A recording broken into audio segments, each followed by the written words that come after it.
Les autorités pro-russes installées par Moscou dans plusieurs régions d'Ukraine ont annoncé la tenue de référendums d'annexion dès cette semaine. Ouverture de l'Assemblée générale des Nations unies ce mardi à New York. Le chef de l'ONU, Antonio Guterres, dit s'attendre à un hiver de mécontentement mondial. Climat morose en Italie avant les élections législatives de dimanche. Les électeurs semblent davantage préoccupés par l'inflation et la crise énergétique. Les autorités pro-russes installées par Moscou dans plusieurs régions ukrainiennes envahies et occupées par la Russie ont annoncé ce mardi la tenue dans l'urgence de référendums d'annexion. Le parti de Vladimir Poutine visait initialement la date du 4 novembre, jour de l'unité nationale russe, mais ces référendums qui font l'objet de préparatifs depuis plusieurs mois auront finalement lieu du 23 au 27 septembre prochain dans les régions de Lugansk, Donetsk, Kherson et Zaporizhia. Dès le début de l'opération militaire spéciale et en général pendant la période qui l'a précédée, nous avons dit que les peuples des territoires concernés devaient décider de leur propre sort. Et toute la situation actuelle confirme qu'ils veulent être maîtres de leur destin. Kiev a de son côté dénoncé ces référendums comme étant un chantage russe motivé par la peur de la défaite. Ces annonces interviennent en effet au moment où la Russie a subi plusieurs revers, des revers qui l'ont contrainte à se retirer de la région de Kharkiv. En plus de sa contre-offensive lancée dans le nord-est du pays, l'armée ukrainienne en a également lancé une autre sur la région de Kherson au sud et dans la région de Lugansk à l'est. En parallèle, les enquêtes se poursuivent près d'Izium où plusieurs centaines de tombes ont été découvertes dans une forêt après le départ des occupants russes. Le Kremlin a qualifié cette découverte de mensonge. Les forces ukrainiennes continuent de frapper les structures de transport et logistique des forces militaires russes dans le sud de l'Ukraine, plus précisément dans la région de Kherson. La contre-offensive de Kiev se poursuit dans la partie nord-est, où l'Ukraine semble avoir fait une percée dans la région de Lugansk. Jetons un coup d'œil aux dernières données sur le terrain. Selon l'Institut pour l'étude de la guerre, les forces ukrainiennes poursuivent probablement des opérations offensives limitées et localisées à travers la rivière Oskil et le long de la ligne Liman-Bilohorivka. Regardons maintenant de plus près Bilohorivka, car les images de combat géolocalisées confirment que les troupes ukrainiennes ont repris Bilohorivka, qui se trouve à moins de 20 km de la zone de Lysychansk-Sieverodonetsk. C'était le dernier bastion ukrainien dans la région de Lugansk, avant que les Russes n'en prennent le contrôle le 3 juillet. Cette évolution signifie désormais que la Russie n'a plus le contrôle total de l'ensemble de la région de Lugansk, sans évoquer la région de Donetsk. Selon l'Institut pour l'étude de la guerre, les discussions urgentes entre les mandataires de la Russie sur la nécessité d'organiser des référendums pour que la Russie annexe immédiatement ces régions de Luhansk et de Donetsk suggèrent que la contre-offensive en cours de l'Ukraine a pris de court les forces russes locales jusqu'au Kremlin. Ce qu'en dit Moscou, le vice-président du Conseil de sécurité russe, Dmitri Medvedev, a déclaré « Les référendums dans le Donbass sont essentiels non seulement pour la protection systématique des résidents de cette région et des autres territoires libérés, mais aussi pour le rétablissement de la justice historique. » L'Assemblée générale annuelle des Nations unies s'est ouverte ce mardi au siège de l'organisation à New York.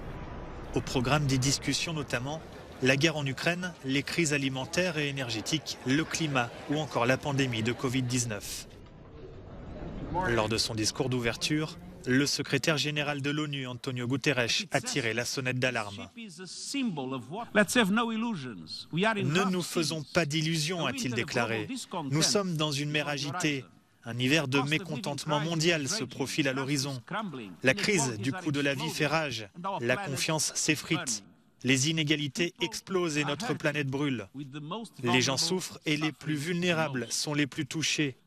La Charte des Nations Unies et les idéaux qu'elle représente sont en péril. Nous avons le devoir d'agir et pourtant nous sommes bloqués dans un dysfonctionnement mondial colossal.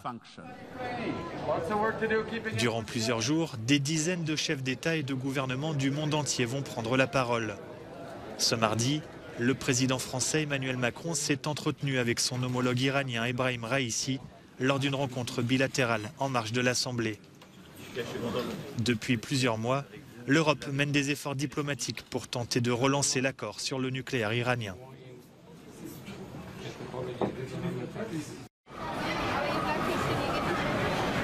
Dans les rues de Rome, on ne peut pas dire que ce soit l'effervescence avant les élections législatives de dimanche.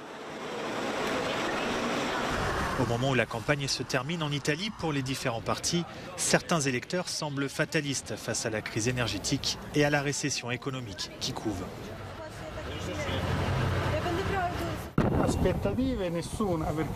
Je n'ai pas vraiment d'attente parce que je suis sans espoir. Je ne sais pas pour qui je peux voter. Tout le monde fait des promesses, mais elles ne se concrétisent jamais. C'est vraiment très difficile.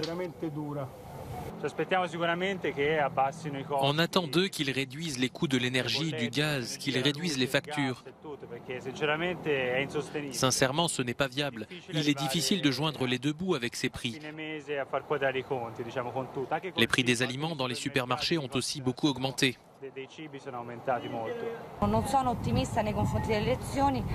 Je ne suis pas très optimiste pour ces élections, mais je pense que j'irai quand même voter. Je vais faire mon devoir de citoyenne.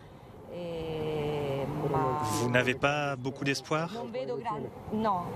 Mais non, effectivement, il n'y a pas de grand espoir parce que selon moi, il n'y a pas de candidat assez qualifié. Selon les derniers sondages, une coalition de droite menée par Giorgia Meloni est en passe de l'emporter. La leader de Fratelli d'Italia a tenté ces derniers temps d'adoucir l'image de son parti post-fasciste. Mais le bloc de gauche, dirigé par Enrico Letta, continue d'affirmer que Fratelli d'Italia est bien un parti d'extrême droite. Ce mardi, l'un de ses candidats en a été exclu après avoir fait l'éloge d'Adolf Hitler sur les réseaux sociaux en 2014.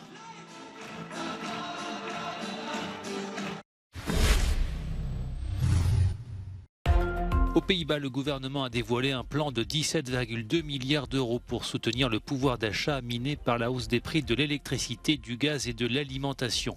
Le plan vise avant tout à protéger les ménages vulnérables, notamment par une baisse de la taxe sur l'énergie.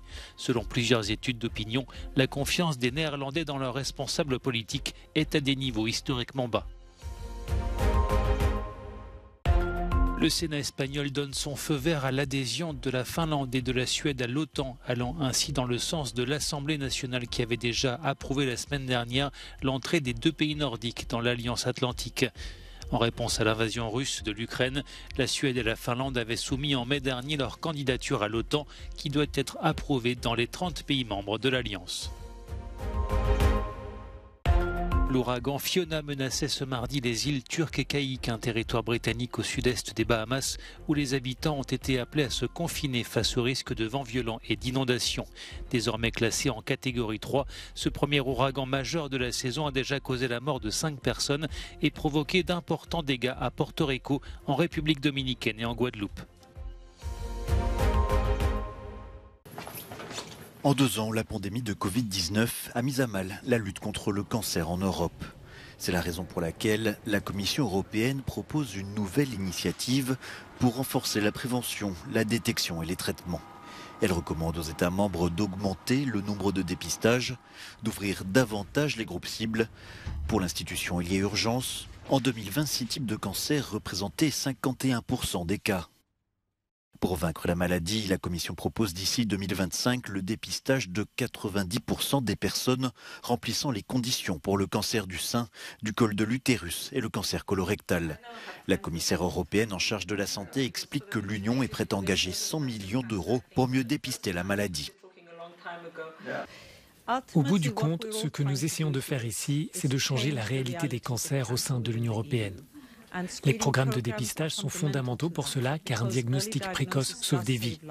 Et nous travaillons tous ensemble pour cela. Ce sont des recommandations rassemblées à partir des dernières preuves scientifiques. Pour les patients, de meilleurs plans de dépistage et de détection se font attendre depuis longtemps, car il existe des écarts importants entre les pays membres. C'est un objectif très important car pour le cancer du poumon, il y a eu pendant longtemps de nombreuses barrières. Tous les pays ont des retards énormes pour le dépistage.